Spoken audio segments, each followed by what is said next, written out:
పంచారామ క్షేత్రం సామర్లకోట శ్రీ కుమారరామ భీమేశ్వర స్వామి దేవస్థానంలో మొదటి శ్రావణ శుక్రవారం సందర్భంగా సామూహిక వరలక్ష్మి వ్రతాలను భక్తి ప్రపత్తులతో మహిళలు ఆచరించారు.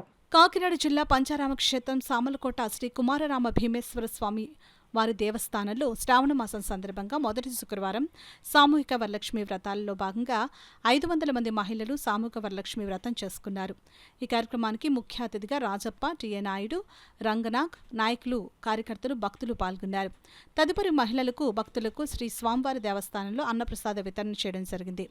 సామర్లకోట పట్టణంలో సామర్లకోట కాకినాడ కెనాల్ రోడ్లో బ్రిడ్జ్ కింద గల శ్రీ స్వామివారి దేవస్థానానికి వెళ్ళు ఐరన్ బ్రిడ్జ్ వద్ద సామర్లకోట వాస్తవ్యులు దాత అయిన అంజనీ కుమార్ వారిచే నిర్మించ తలపెట్టిన APSRTC request stop bus shelter కు పెద్దాపురం నియోజకవర్గం శాసనసభ్యులు నిమ్మకాయల రాజప్ప కొబ్బరికాయ కొట్టి పని ప్రారంభించారు.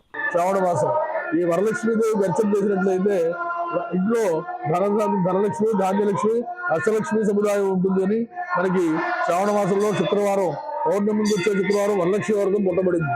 అటువంటి 4 శుక్రవారాలు కూడా మన చాళుక్య కుమార భీమేశ్వర స్వామి వారి ఆలయంలో శ్రావణ లక్ష్మి ఉత్సవాలను జరిపించాలని, మన గుడి కార్యక్రమాన్ని చేయాలనే దృష్టితోటి అనేక వందల మంది సువాసుల్ని రప్పించి ఉచితంగా దాతల చేత అనేక వస్తువులు వాళ్ళకి సమర్పించబడి ఈ శ్రావణ లక్ష్మి వ్రతాన్ని ఒక 10 మంది పండితుల చేత జరిపిస్తూ ఈ కార్యక్రమాన్ని నిత్యం జరిపిస్తున్నారు.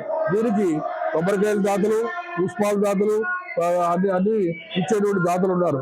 దాతలందరికీ కూడా అష్టైశ్వర్య ప్రదాతమైన లక్ష్మీదేవి అనుగ్రహం కావాలి. అలాగే నిత్యాన్నదాన పథకంలో వీళ్ళందరూ భోజనం చేసి పెడతారు. ఆ భోజనం ప్రసాదం కూడా తీసుకున్న తర్వాత వాళ్ళు ఇళ్లకు వెళ్ళి ఈ శ్రావణ లక్ష్మి వ్రతాన్ని ఏటా జరిపించుకుంటూ ఉన్నారు. ఒకటో వారం అవుతోంది, ఇప్పుడు 3వ వారం జరుగుతుంది. 2వ వారం అమ్మవారే స్వయంగా వరలక్ష్మి వ్రతం చేసుకుంటుంది. 4వ వారం చాలా విశేషంగా జరుగుతుంది ఈ ఏడాది.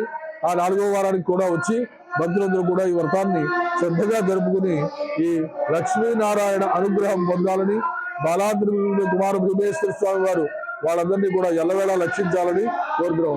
ఈ రోజు వరుణ దేవుడు కూడా కరుణించాడు. ఇప్పటికే నెలల బట్టి వర్షాలు అతిగా కురుస్తున్నాయి. కానీ ఈ వేళ ఆ దేవుడి యొక్క అనుగ్రహం వల్ల వర్షం వెనకట్టింది. చక్కగా జరుగుతున్నాయి కార్యక్రమాలు. అత్యంత వైభవంగా జరిపించుకోవాల్సిందిగా కోరుతున్నాం.